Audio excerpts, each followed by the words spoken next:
the streets of Ajegunle, strange things began to happen. One by one, the Yahoo boys who once drove flashy cars, sprayed money in clubs, and mocked the poor started to fall. Some went mad, some lost everything overnight, some simply disappeared. People whispered many things. Some said their money was cursed, others said it was pride that destroyed them. Nobody truly knew the cause. In the busy streets of Ajegunle, there lived a fine boy called Chuka. He was the kind of Yahoo boy people in Ajegunle both envied and hated. He drove a black Benz that almost could not pass the narrow muddy streets. He wore gold chains so heavy that could choke a goat. In clubs, he sprayed naira like he owned the printing press. But for all his money, Chuka had one weakness. He loved to always look sharp. He lived with two of his best friends in the same apartment. One night, after a wild party in Lekki, Chuka sat in their apartment scrolling through his phone. His two friends didn't come home that night. They decided to sleep in the club. Chuka wanted to come home, cut his hair, and look sharp again. Suddenly, his phone rang. It was a strange number. The voice on the other end was calm, almost polite. "Oga Chuka, I hear say you dey find midnight court." Chuka frowned. "Who be this?" "I am Baba Fadi. I fit run am for you now. Fresh lines, sharp fade, you go shine past the rest." At first, Chuka hesitated. He heard small whispers about one Baba Fadi. People in Ajegunle liked to gossip. They even said his clipper whispered and his mirror trapped souls. But please, that one na nonsense. Gossip in Lagos was free entertainment.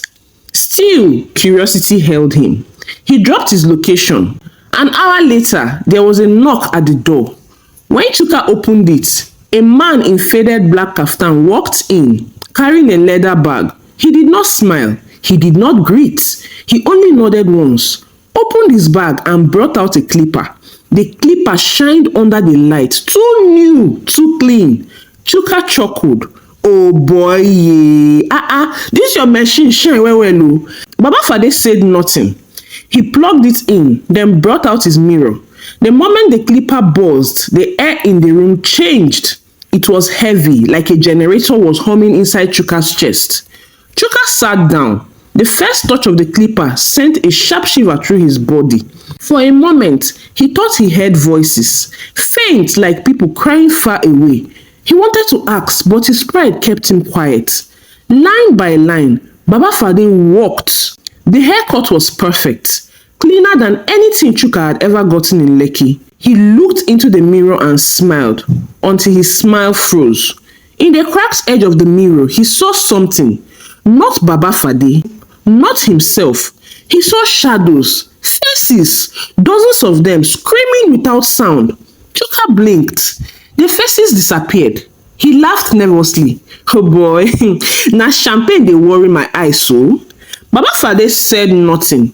His clipper only hummed louder. So by the time the cut was done, Chuka looked like a king. His beard was sharp, his fade was clean, and his confidence was higher than ever. He gave Baba Fadi a bundle of cash. "Guy, now you be the real plug o."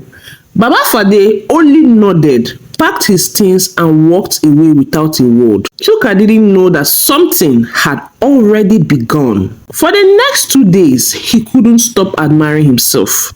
He stood in front of every mirror he saw, in his bathroom, in his car, even the tinted glass of his Benz. The fade was too sharp, the cut too fresh. Even his side chicks couldn't keep their hands off his head. Money was flowing in for Chuka. His last client from Canada had just paid him $5,000. He felt unstoppable, stronger, more confident, almost like the haircut had added extra swagger to his blood. But then, things started changing. The first sign was small. He woke up on the third morning and his phone refused to unlock. The password he always used suddenly stopped working. He shrugged it off. Maybe na bogo. By afternoon, he logged into his bank app. The balance was 00 naira. Chuka's chest tightened. He refreshed his bank app again, but it was still the same. The money was gone. He quickly quickly called his bank manager. The man sounded worried and confused. Sir, we can't trace the transfer. The money just disappeared. Chuka called his friends and told them what happened. They all looked at each other confused. Nobody had an answer. That night, Chuka drank himself almost half dead. But even in his drunken state, something kept disturbing him. The sound of the clipper. The whisper he thought he heard. The strange faces inside Baba Fadi's mirror. He shook his head and told himself it was stress. Abeg. Now this Yahoo life, things just dey happen. But the second sign came too fast. He was driving through Third Mainland Bridge when his Benz suddenly stopped. The whole dashboard went black. No fuel issues, no warning, nothing. Cars behind him started honking and abusing him. Chuka came down, opened the bonnet. Everything looked fine. Then he heard another buzz. A low hum. The same sound from Baba Fadi's clipper. This time, it wasn't from the car. It was inside his head. Chuka staggered back, pressing his palms to his ears. The sound grew louder until it turned to voices. Whispers were calling his name. Chuka! Chuka! He screamed. Drivers looked at him like he was mad. Some even pulled out their phones and started recording. By the time LASTMA officials dragged him off the bridge, his eyes were red, his clothes torn, and his gold chain missing. He kept shouting the same thing over and over again. Tell am make he no dey bab me again. Tell am abeg, I no want again. Nobody understood. 3 days later, they found Chuka at the boundary market, barefoot, shirtless. His once sharp fade now looked like patches of his hair had been ripped out. He was scratching his head like a madman, his lips dry, his eyes wild. And right there in front of the crowd, he pointed at empty air and cried. Chuka died there in the dust, surrounded by people who recorded his disgrace with their phones. That night, in a small dark room somewhere in Ajegunle, Baba Fadi cleaned his shiny clipper slowly. The buzzing grew soft, almost like laughter. And in the cracked mirror hanging before him, a new shadow appeared, screaming silently. Ajegunle buzzed with gossip after Chuka's disgrace. At beer parlors, old men knocked sweaty bottles of trophy and muttered. Na pride na im kill am. You know they see how these Yahoo boys they carry their shoulder. One day, monkey go market, and he don't go market and he not return. Danfo drivers shouted at conductors. See wetin dey happen to all these small boys wey no one respect life. Chuka turn crazy man come kpai. Tomorrow e go be another one. Market women wagged their fingers as they sold pepper. Money wey no get root no dey last at all. Inside their luxurious apartment, silence filled the air. The same house that once shook with loud music and women's laughter now felt like a graveyard. The leather couches still smelled of last week's champagne, but the boys weren't celebrating anymore. Bode sat with his head in his hands. Sly paced the living room, his chin bouncing on his chest. Guy, I no understand. Bode muttered. Na Chuka wey dey talk like this so. Chuka wey just cash out. Chuka wey dey spray money for club. How you go just collapse like that? Sly hissed. Na wetin I dey talk. Na wetin I dey talk be this so. People too dey like yarn anyhow. Na him pride na him kill am. No be say we never won am before. No be say we never won am. Chuka too like to dey show off. But Bode wasn't at peace.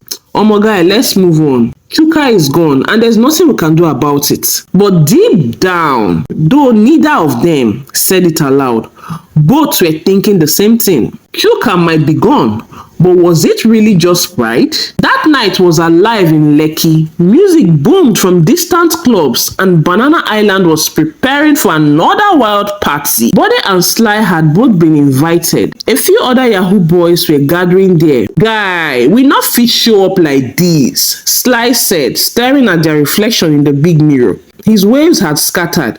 His beard looked rough. We gats cut our hair first. You sabi say those banana girls no dey play. Bode nodded.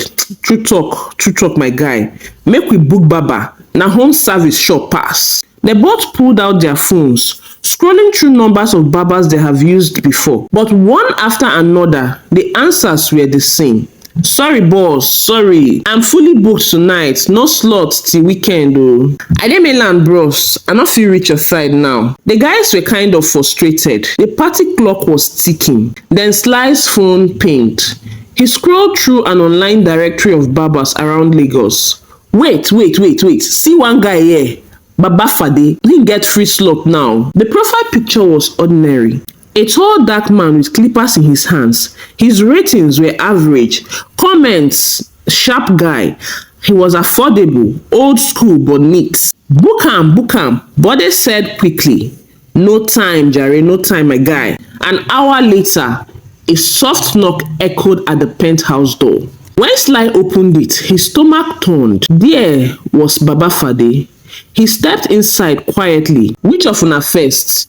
He asked in a low voice. The boys exchanged glances. The rush of the party pulse in their heads, and without thinking much, Bode jumped forward. Start with me. Clippers came alive and began to buzz. The sound filled the living room, low and heavy. As Baba Fadi walked, Bode stared into the mirror he had hung on the wall. For a split second, his reflection didn't match his movements. His eyes in the mirror blinked too slow. His lips twisted into a scream, even though his real mouth stayed shut. Bode shivered, but before he could speak, the clipper snapped off. Baba Fadi brushed his shoulders, packed his things, and turned. Next, he asked, his eyes glinting. Sly waved him off. I go pass. I fit barb tomorrow. We don't go late already. Baba Fadi's lips twitched. Not quite a smile, not quite a frown. He zipped his bag, nodded once, and walked out into the night without another word. That was the last normal night Bode ever had. That night, the buzzing didn't stop while he tried to sleep. The next morning, he bent over the sink to wash his face. Instead of water, thick red liquid poured out. He stumbled back. His heart raced. When Sly came in seconds later, the tap was normal again. By afternoon, his laptop froze. Emails disappeared. Bank app zero balance. His $50,000 savings were gone in seconds. Bode began to panic. He packed a small bag, muttering, I gas comot. I dey go Abuja. This Lagos just dey kill me. That night, he drove off in his Benz. The bridge was long and dark, with the wide lagoon shining on both sides. Then he heard the buzz sound again, louder in his car, crawling under his skin. He gripped the wheel tighter. Fear gripped him. The headlights flickered. The car swerved. Tires scratched and followed by a loud crash. By dawn, people gathered. Bode's body lay twisted, his eyes wide open, frozen in a silent scream. On the streets, gossip spread like wildfire. Pride don't kill another one, oh. Pride don't kill another one, oh. These Yahoo boys too dey show off. But somewhere in the shadows, Baba Fadi polished his clippers. The buzzing was low and satisfied. After Bode's accident, Sly couldn't stand being alone. His apartment felt haunted. The silence was heavy. He mourned hard, but after a month, he forced himself out to a party. Music, drinks, and flashy lights drowned the fear in his chest. For a moment, life felt normal again. Days passed. Nothing happened. He began to believe the storm was over. One hot afternoon, Sly decided to cut his hair. He called every barber he knew, but all were booked. No wahala, he muttered, I go barb tomorrow. That evening, he drove through the buzzing streets of Ajegunle. On impulse, he slowed down by a small roadside saloon. The shop was tiny with a faded signboard and a humming generator. The mirrors barely reflected straight. Make I just barb here, he told himself, stepping inside. The barber turned, and it was Baba Fadi. He smiled warmly. Welcome, my brother. Sit down, I go run and clean for you. Sly sat in the chair, waiting for Baba Fadi to finish. At first, everything looked normal. Baba Fadi smiled, moving the clipper gently across his head. But suddenly, the light blinked. The mirror shook, and from inside the mirror, Sly heard screams. He jumped. What is this? Then a deep voice came from the mirror. You will face my test. If you pass, you live. If you fail, you die. Sly's hand began to shake. Sweat ran down his face. In a blink of an eye, two beautiful women appeared beside him. Their gowns fitted, curvy, their eyes glowed faintly. They laughed softly, circling him like hunters. Look at us, one whispered. We are yours. Their perfume was heavy, their charms overwhelming. Sly's body trembled. His eyes burned to follow their curves, but a warning echoed in his mind. Don't look with lust. He forced his head down. Sweat poured from him as he looked away. The women hissed, fading into smoke. A deep laugh shook the walls. You think you can overcome my tests? Let us see how long you can hold. Suddenly, a strange man sat on the barber's chair in front of him. His eyes were scary and his smiles wild. Cut my hair, the man said. Sly stammered, but I no sabi cut hair. That's why I dey here. The man's smile widened. If you don't, you die. The clippers appeared in Sly's hand, buzzing violently. He swallowed hard, lifted them and began to cut. His hands shook, but he pressed on. Then the man screamed, You cut my nose! You cut my nose! Sly jumped back. But I am cutting your hair. The man's eyes burned with rage. I breathed through my head, you idiot. The room shook. The mirror wailed. The clippers rolled like thunder in his hands. Sly's vision blurred. He felt himself fading, trapped between life and death, reality and nightmare. Long before, the Baba who was called Baba Fadi was known as Adedeji. He came from nothing. He pushed barrows in the crowded streets of Lagos, sweating under the sun, hustling for scrapes. His best friend was another hustler named Chuka. One afternoon, while struggling with a heavy load at Balogun Market, Adedeji froze in shock. Chuka pulled up in a sleek Benz, gold chains glittering on his chest, girls laughing in the back seat. Chuka! Adedeji gasped. Adedeji's eyes burned with questions. Guy, how? Just last year we dey hustle together. How you take reach here? Chuka smiled slyly. My life don change oh, my brother. I meet two guys. Dem dey do runs. Clients dey pay anyhow. Money dey flow. Adedeji's heart raced. Poverty had worn him down. Hunger, rejection, humiliation, all for what? He wanted more. Carry me along, I beg, my guy, help me. Chuka nodded slowly. Omo guy, pack up your load, come and stay with us. Life in the new apartment was nothing he had expected. Chuka, Bode and Sly lived like kings. Champagne everywhere, girls, loud music, endless cash. But Adedeji was treated like a servant. Wash the plates. Abeg go market, clean the mess, they would always say rudely to him. Whenever the girls left, he was the one scrubbing the floors. His pride bled every day, but he endured. One day, my time will come, he would say quietly to himself. He stayed up at night. He hunched over a laptop, trying his hands at Yahoo. Days turned into weeks. Failure after failure. But one night, he got so lucky. He found a client who paid him $15,000. He shouted with joy, waking the others up. Guys, I don't hammer. The three gathered, smiling, but their smiles did not last. Chuka's voice cut deep. Good. We go share am. You go collect 5%. The rest na for the house. Adedeji froze. 5%? After all my sleepless nights, after all the wahala, Bode shouted angrily, "Now you dey stay here for free. Now the price where you guys pay be that too." Rage boiled in Adedeji's chest. Una wicked. Una dey very wicked. This money na my sweat. The room went cold. Guy's voice snapped. You be ungrateful goat. Pack your load, abeg, leave this place now. Before Adedeji could speak, they seized everything. The laptop, the phone, even the $15,000. They threw him out into the night with nothing. Adedeji wandered the streets of Ajegunle broken and bitter. Hunger ate him alive. Fever wrecked his body. One evening, he collapsed under a mango tree. His body was pale, weak, and unkempt. Passers-by ignored him. But then, a tall, dark man in flowing agbada stopped. His eyes were piercing. They were ancient. "You want to leave?" the man asked.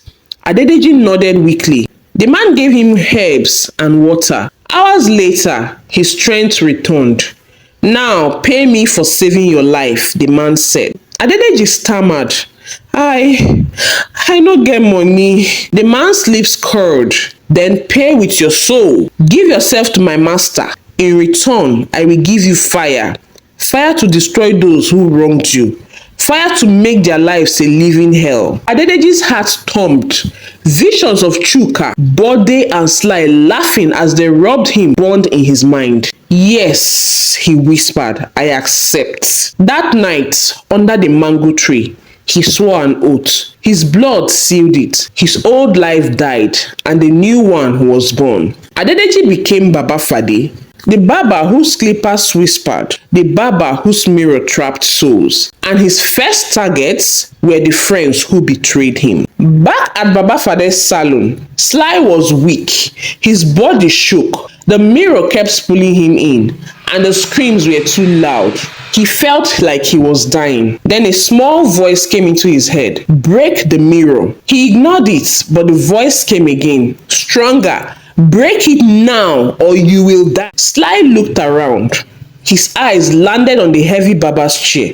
With the little strength he had, he grabbed it, lifted it high, and smashed it into the mirror. The mirror broke into pieces. At once, loud screams filled the shop. Baba Fadi's voice shook the room. "You cannot escape. You and your friends took everything from me. I am Adedeji, and you must die." Suddenly, fire burst out from the broken mirror. The walls caught fire. In seconds, the whole shop was burning. Sly was so scared. He ran to the door, but the fire touched his face. He screamed and cried in pain. His cheeks burned badly. Still, he pushed through the smoke, coughing and shouting until he forced his way outside. People from the streets rushed with buckets of water, but the fire was too strong. The small salon burned to the ground. When it was over, Baba Fadi was gone, but Sly survived.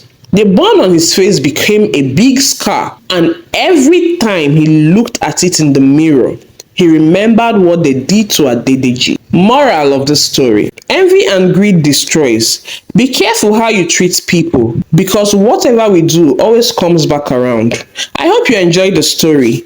If you did, please support us by liking this video, share and subscribe to the channel. By doing this, it encourages us to create more interesting stories like this. Till we meet again, besties, remain blessed.